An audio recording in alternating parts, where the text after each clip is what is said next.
And welcome to Destiny Echoes with Rick Tobin, your host. This show reflects the same material that was on show 33 of Destiny Echoes. On the screen, you'll see a URL for where you can find show 33 about surviving the coming Earth changes. Please note that, and you can go there and find out more information about this subject beyond the graphics that I'm providing for today. This is a shortened version for those who need to see especially the maps of the projected changes, especially in North America. Now let me clarify before we get any deeper into the show that this show is not focused on the fear of death. This is one of the basic concerns of people, and especially for my empaths who are listening, we must get past this because we know that death is part of the process of the cycle when we're in the physical body. Let that go. What this show is about is readiness and preparedness. And I want to mention one of my favorite persons in history is Mark Twain. And I love to imitate him and talk about his great sayings. And one of them was simply this: life is a precipitous proposition. Nobody gets out alive. And that's true. And that's where we're coming from today, is that we must understand we want to continue the best we can in our bodies to go through the spiritual process. And when we come to an end, we come to an end. So show focuses on continuing the best we can through the challenges ahead so we can grow. Now, for those of you who think that this is silly and that we should let all things go and let the Almighty take care of things, I love a quote by Keith Green. I'm not a prophet of doom. I'm a prophet of love. But love will bid a warning doom to the children who play on the freeway. We need to wake up. And that is part of what I'm talking about today. Waking up. Just simply because we think everything will be the same all the time, we live in Maya. We live in a world where we think everything is frozen. And it simply isn't frozen. I explained in show 33 about my background, about learning about prophecy from different sources, including as a child reading Revelation and as an adult too, and studying it, where it came from, how it was developed, and books by people like Collier, Will You Be Alive in 65, Will You Be Alive in 75? This was preceded by Will You Be Alive in 65? So we know that prophets many times go backwards and try and prove to themselves and other people that they were correct. And well, what can I say? But I did look at the works of Edgar Cayce. Actually belonged to the Society for a while when I was a young man in the 60s. I studied the works of Nostradamus and the things that Nostradamus had to say, his quatrains. That's very serious stuff. Fatima and the revelations there, also again very deep. And of course the processions of the fifth world from the Hopi prophecies, which are pretty serious when you look at those. Are we going to split and become people who are more attuned to the earth and the energies as we go through the ascension process, or are we going to go into darkness? Now, I want to focus on something again today. We're talking about major earth changes, but not cataclysmic. If we talk about something like a CME coming from the sun and totally destroying the earth, or a gamma ray from a nova that blows up someplace, we can't prepare for that. There's nothing we can do. I mean, when you're gone, you're gone. That's it.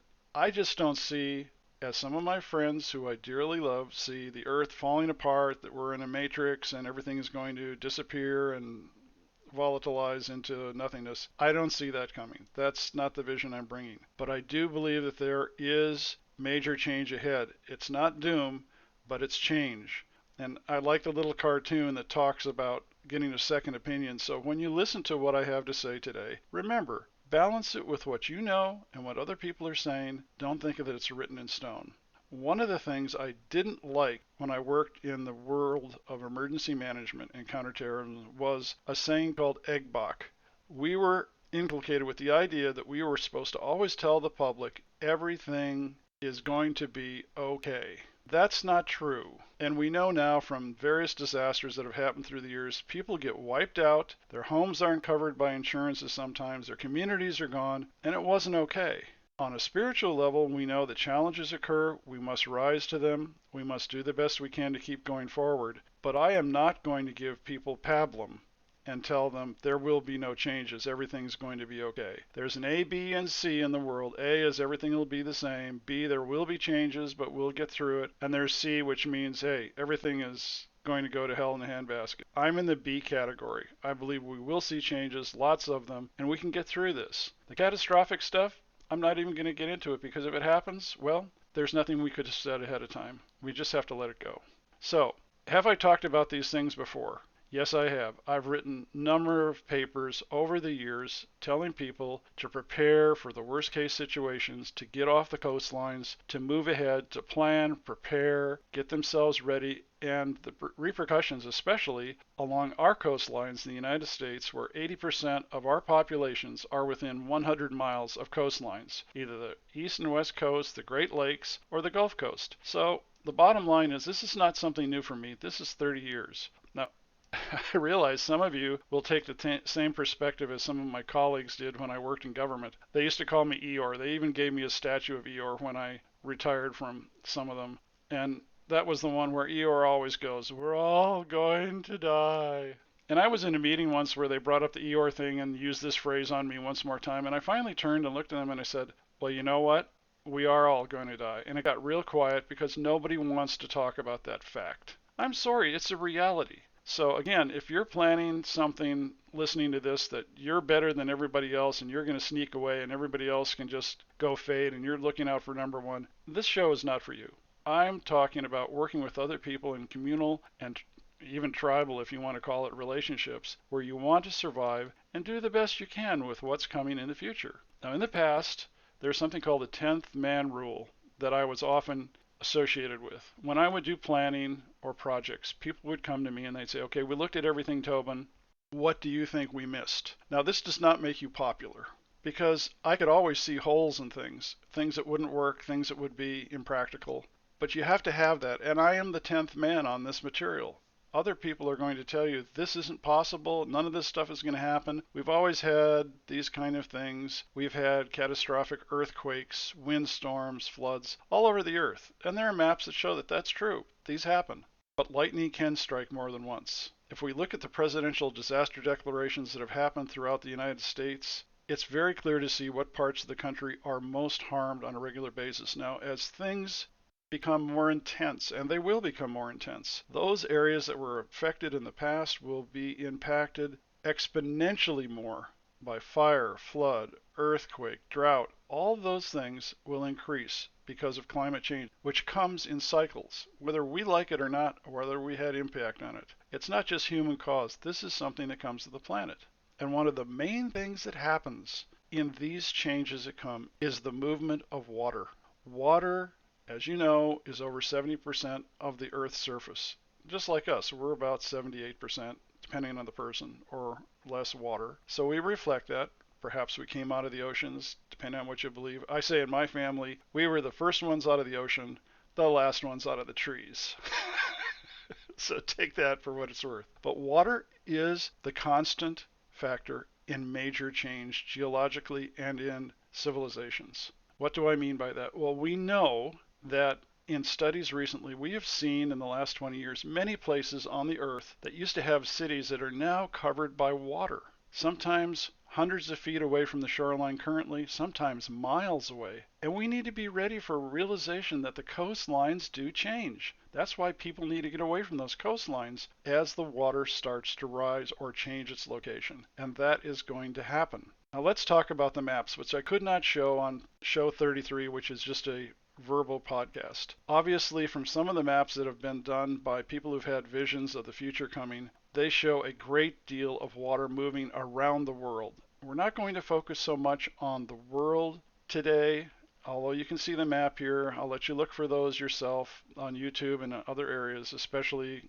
Gordon Michael Scallion's maps. But there's also those who've said we will have much of this move not because of climate, because the Earth is going to tip and it's going to go to a different rotational factor. If that happens, if we have the Earth actually tip its rotation, the ball game's kind of over for lots of things because that's one of the catastrophic ones. And what you know about a civilization right now is not going to be there after this is over. So I'm not focusing on that one so much as I am. There's going to be other things from the earthquakes, the fires, the tectonic plates moving, other things that will occur that will create some of this movement of water.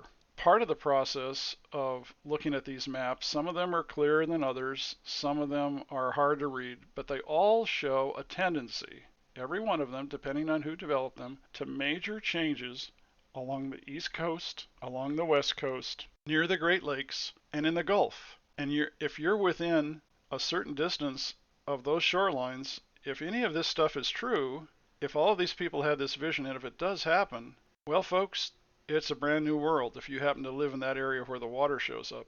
And these vary from different sources. If I lived in North America at the time when these changes were happening, I certainly would be looking at something truly significant in the change of civilization. And that means movement, and that means adapting. I know we talk about it a lot. There are many places now that are potential hotspots on these maps. Maybe you can't sell your home. Maybe you have to stay with other people. Maybe you have to be sort of chained to your community. You can't leave, or you just think this is silly. Well, if anything at all, be adaptive. Make a plan. If you had to leave, if you saw something coming, if you really listened now and you saw some of these things developing, you could make that change and you could adapt. Because those who don't adapt simply don't continue on the chain. And again, our focus is on keeping our religious, spiritual, and personal soul growths going, no matter what the situation is. But we need to fulfill our commitments here in the body, and it's good if you continue on and do that and serve others. You can't serve each other's on the third dimension necessarily when you're in one of the other dimensions. And we talk about the dimensions coming together. That's part of this activation, this energy, this thriving change. Some call it the ascension that's going on right now with so many people, and that's affecting all things in the earth. Let's talk a little bit about the other things that need to be considered. No matter where you move, no matter what you're doing for long-term planning, you have to look at some of the characteristics for survival. And I'm not going to teach all of that here on this video. There's many people who do prepping and survival stuff. You can find it all over the place. The bottom line is you got to have water wherever you go. No water, you're not going to sustain. And of course, oxygen, but if the oxygen is all gone, it's obviously a catastrophic event and you couldn't plan for that. Food is another one. It's going to be very challenging in the next 10 years to find adequate food supplies, especially in some of the third world countries. I feel for them because it's going to be rough with the droughts, the floods, the changing temperatures, all of the things that are going to happen. Medicine is an issue with so many people with so many serious health problems. And this will be young and old, doesn't make any difference. It's going to be difficult to find the pharmaceutical drugs that we've had in the past. We're going to have to start depending more on people who are plant-based, who can find other things from the Earth's own abundance to address some of these. And that means some of the diseases we won't be able to treat the way we're treating now. And security is the last one I want to mention. When you're moving, when you're finding another place to move to, and there will be mental disruptions and violence amongst people who have not gone up in the energies, they will still be at a very animal level. You need to secure yourself from their impacts. I know that sounds like crazy, gun-toting, wow, you're crazy, weird stuff, but believe me, there are people in this world, and I hate to tell you that, who are of the lowest possible nature in the way that they see things. And the sociopaths, and about 3% of them are or even worse, there's psychopaths, but the sociopaths are so concerned about themselves, they will do anything in the middle of these changes to promote their own needs. So you need to be secure from those kind of issues. There's only a couple places we can go. If we really have problems on the surface, we can go under the water, and we really haven't prepared to do that, or we can go underground, and that has been done for many, many civilizations and millennia where surface problems became so serious, people moved underground. If I had a magic wand right now, I would tell the government to publicly show and work with the process of identifying all these tunnels that are built all over the United States and North America, and they're everywhere, and all of the large caves that are available that would be livable, and how to make them livable for many, many people. That has to be identified. And that could be even subways, old train stations, cities within cities, underneath. There's lots of possibilities, but we need to be looking at that as an alternative. Unfortunately, the aqua world underneath, Aquaman hasn't allowed us to go there, so I can't do that. And I will also mention I am well aware that Native Americans in this country and probably other countries, Native peoples, who came out of underground chambers in the past, they're aware that these things are coming and they are prepared to move their people. They know where the underground passages are. I don't know whether they'll open up to those who are not part of the Native cultures or not. Considering how we've treated them, I wouldn't blame them if they said, sorry, the inn is full, and closed the door behind themselves. But I just want to let you know they're aware of these things too. They're not stupid.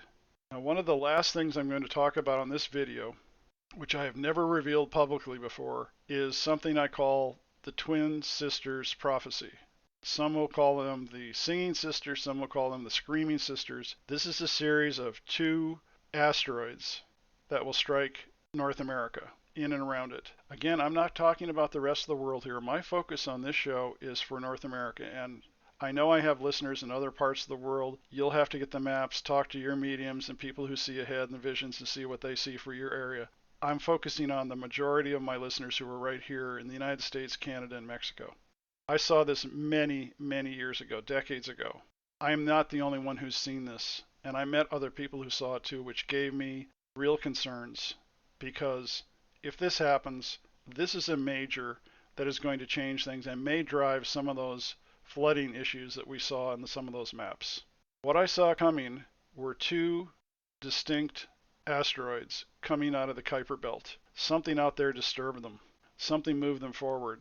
The first one, if this is all true, will strike somewhere in the western United States, and I'm not going to say where it is because then people get all freaked out, or they'll want to move away from there, or they'll sell their property and then blame me or whatever. But I'm just saying, if this happens, if this first asteroid goes from the northeastern part of the sky to the northwest and strikes in western United States, in an area that's not highly populated, I don't see a lot of deaths from this one that could have been.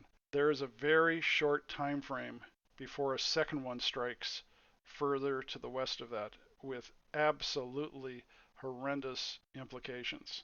Should that happen, I will come forward publicly, tell you how much time there is, where it will strike, and so forth. But if the first one never strikes in the western United States like I've seen, then this isn't going to happen. But I've seen this happen in my lifetime, and so have a number of other psychics for the last 30 years. And it scares us to death when we think about this. We don't want this to happen, but we have seen it. And because of that, we have to be honest about it. So what can you do in the meantime? Now, this is for all emergencies and disasters. I ask people, I have for my entire career, make a plan. What are you going to do? Because if you try to do it at the last minute, it really doesn't work. As someone said when they listened to show 33, it disturbed them, it made them nervous, and I said, well, sometimes it takes a little spider to get Miss Muffet off her tuffet. And that's why I'm not trying to stir fear up here, but to get you to act. Put a plan together, and there's lots of places where you can find out about planning. Prepare, get together how you would move, how you could move, especially those of you who have disabilities and have to be moved with assistance and so forth. You have to think about that. Observe what's going on. And I don't mean become such a media junkie that you have to watch everything on TV and radio every 10 seconds to find out what's going on. But be observant. Be aware when there's something major happening.